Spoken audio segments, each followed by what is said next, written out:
পাহাড়পুর নামে অনেক গভীর একটি জঙ্গল ছিল, আর সেই জঙ্গলে একটি মোরগ বসবাস করত। মোরগটি দেখতে ছিল ভারী সুন্দরী, এই জন্য তার অহংকারের কোনো কমতি ছিল না। কিন্তু মোরগটি ছিল খুবই ঝগড়াটে। সে অযথা যে কোনো প্রাণীর সাথে অকারণেই ঝগড়া করে থাকতো, আর এই জন্য জঙ্গলের অন্য কোনো প্রাণীরা তার সাথে কথাই বলতে চাইতো না। একদিন একটি হরিণ মোরগের বাসার সামনে এসে তাজা তাজা ঘাস খাচ্ছিল। যখনই মোরগ সেটা দেখতে পারলো, তখনই সে হরিণকে বলল, তুমি তো আচ্ছা পাজি হরিণ, তুমি জানো না এই ঘাসগুলো আমার, আর আমি এই ঘাসে থেকে যে পোকামাকড় হয় সেগুলো খেয়ে থাকি। তোমার কি লজ্জা শরম বলতে কিছু নেই? আমার বাসার সামনে এসে ঘাস খাচ্ছ? জঙ্গলে কি আর কোথাও কোনো ঘাস নেই? ভাগো এখান থেকে। মোরগের এমন কথা শুনে হরিণ তো অবাক হয়ে গেল, আর সে বলল, মোরগ ভাই, আসলে তোমার বাসার সামনে ঘাসগুলো খুব তাজা তাজা ছিল, এজন্যই তো আমি এখানে একটু ঘাস খেয়ে নিচ্ছিলাম। তুমি এরকম ব্যবহার আমার সাথে কেন করছো? আমি তো তোমার সাথে ঝগড়া করতে চাই না। ওহ, আচ্ছা ঝামেলা তো, কি যে অবস্থা! তুমি ভাগো, আমি তোমার কাছে আর কোনো কথাই শুনতে চাচ্ছি না। তুমি এখানে কোনো ঘাস খাবে না, যাও আমার চোখের সামনে থেকে, নইলে কিন্তু তোমার সাথে আমার ভারী ঝগড়া হয়ে যাবে। হরিণ মোরগের এমন খারাপ ব্যবহারে খুবই কষ্ট পেল, আর সে সেখান থেকে চলে গেল।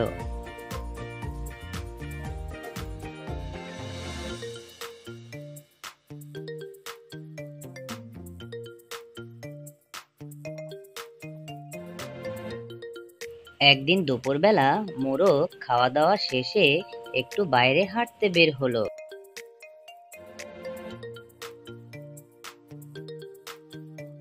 এদিকে একটি হাঁস পুকুর থেকে খাবার খেয়ে ওই রাস্তা দিয়েই হাঁটতে হাঁটতে বাসায় ফিরে যাচ্ছিল।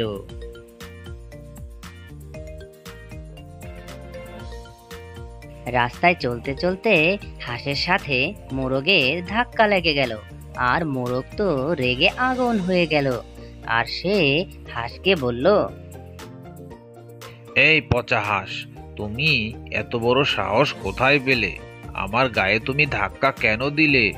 আর তোমার গায়ে থেকে যে পচা দুর্গন্ধ আসতেছে, এতে তো আমার সুন্দর শরীরটা নষ্ট হয়ে যাচ্ছে।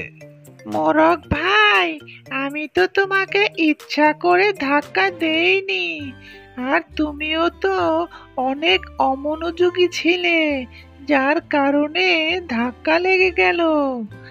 আর আমি এইমাত্র দিঘি থেকে গোসল করে আসলাম, আমার গায়ে থেকে কেন গন্ধ আসবে? চুপ করো দুষ্টু, তুমি ইচ্ছে করেই আমাকে ধাক্কা দিয়েছো, যাতে করে আমি ব্যথা পেয়ে পড়ে যাই আর আমার সুন্দর শরীরে ময়লা লেগে যায়। আমি কোনো কথাই শুনতে চাচ্ছি না তোমার, আমি তোমার শাস্তি চাই। এরপর মোরগ তাকে ধাক্কা দেওয়ার কারণে সে হাঁসকে একটি লাঠি দিয়ে জোরে জোরে আঘাত করতে থাকলো। হাঁসকে ইচ্ছামতো মারার পর মোরগ সেখান থেকে চলে গেল।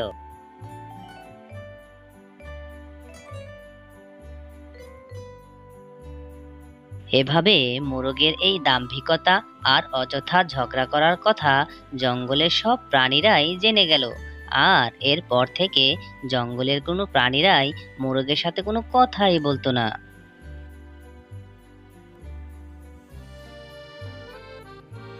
মোরগের এই অত্যাচারের কথা জঙ্গলের মোরল সিংহ জেনে গেল, আর সে জরুরি সবাইকে সভার জন্য ডাকলো।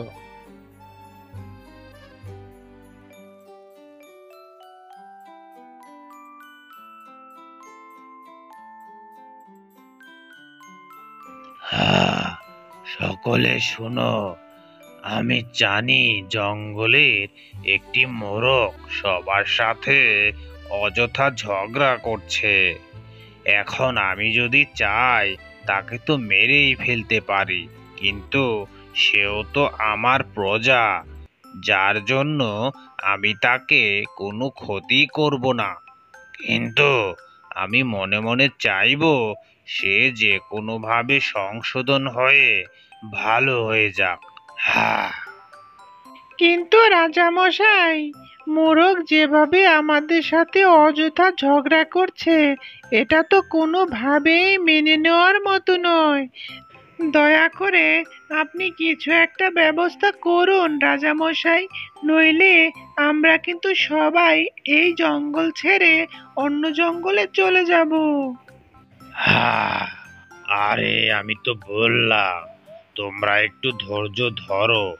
আমি জানি তোমাদের অনেক কষ্ট হচ্ছে, কিন্তু একটু ধৈর্য ধরো। আমার মনে বলছে সে খুব দ্রুতই এর একটা শাস্তি পেয়ে যাবে। তোমরা একটু ধৈর্য ধরো, এটা আমার আদেশ।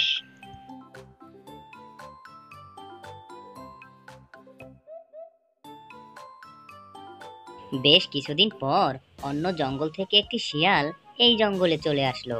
আর সে মোরগের কাঁচা মাংস খেতে ভীষণ পছন্দ করত। আহ, কতদিন হয়ে গেল একটা মোরগের দেখা নেই। মোরগের মাংস খেতে আমার ভীষণ মজা লাগে। আহ, কচি কচি মাংস মোরগের। কবে যে একটি মোরগের দেখা পাবো আর আমি তার মাংসগুলো চিবিয়ে চিবিয়ে খাবো।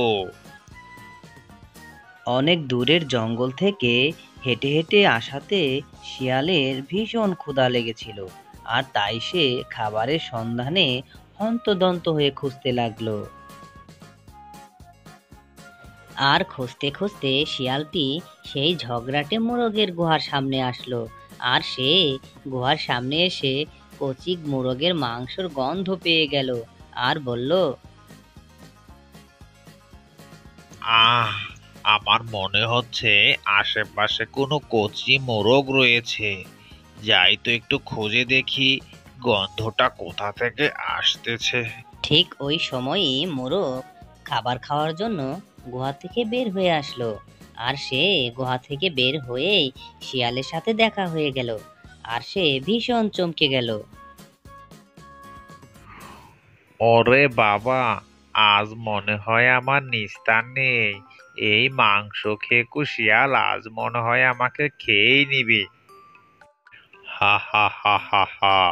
এই মোরগ, তুই কি ভাবছিস বিড়বিড় করে? তাড়াতাড়ি করে আমার কাছে আয়। কতদিন হয়ে গেল কচি মোরগের মাংস খাই না। তোকে পেয়ে তো আমি ভীষণই খুশি হয়ে গেছি। আহ, চেটে পটে আজকে তোকে খাবো। হা হা হা হা হা। মানে বলছিলাম কি, এই জঙ্গলে সবাই আমাকে ভয় করে। তুমি আমাকে খেও না, আমার একটা মান সম্মান আছে না। তোমাকে আমি একটা বুদ্ধি দিই, তুমি বরং ওইদিকে একটি হাঁসের গুহা আছে, ওখানে গিয়ে হাঁসের মাংস খেয়ে নাও তো। চুপ কর তুই। আমার মোরগের মাংসই পছন্দ। আমি এখন তোকেই খাবো। তোর কোনো অজুহাত আমি শুনবো না।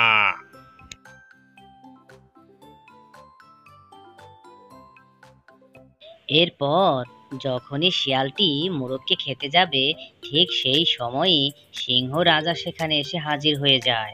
আর সে শিয়ালকে বলে, হা, তোর এত বড় সাহস! তুই আমার জঙ্গলের প্রাণীদের খেতে এসেছিস?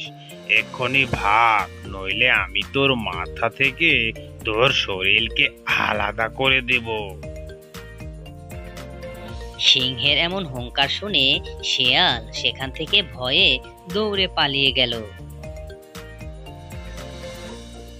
সিংহ রাজা যখনই মোরগের জীবন বাঁচালো, তখনই মোরগ খুবই লজ্জিত হয়ে গেল।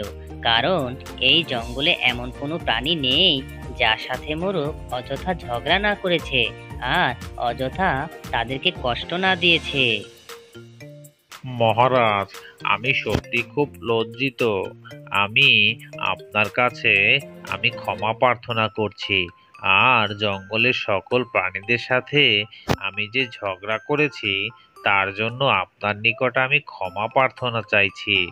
এরপর থেকে আমি এই জঙ্গলের কোনো প্রাণীদের সাথেই খারাপ ব্যবহার করব না, সবার সাথে মিলেমিশে থাকবো। হ্যাঁ, শোনো, আমি জানি তুমি সবার সাথে অনেক খারাপ ব্যবহার করেছো, কিন্তু আমি এটাও জানি তুমি কখনো না কখনো নিজের ভুল বুঝতেই পারবে। যাক, তুমি যেহেতু নিজের ভুল বুঝতে পেরেছো, তাহলে আমি তোমাকে ক্ষমা করে দিয়েছি। কিন্তু খবরদার, এই জঙ্গলের কোনো প্রাণীদের সাথে আর তুমি কখনোই ঝগড়া করবে না। ওর থেকে মোরগ খুবই ভালো হয়ে গেল আর সকল প্রাণীদের সাথে এখন সে মিলেমিশে থাকতে শুরু করলো।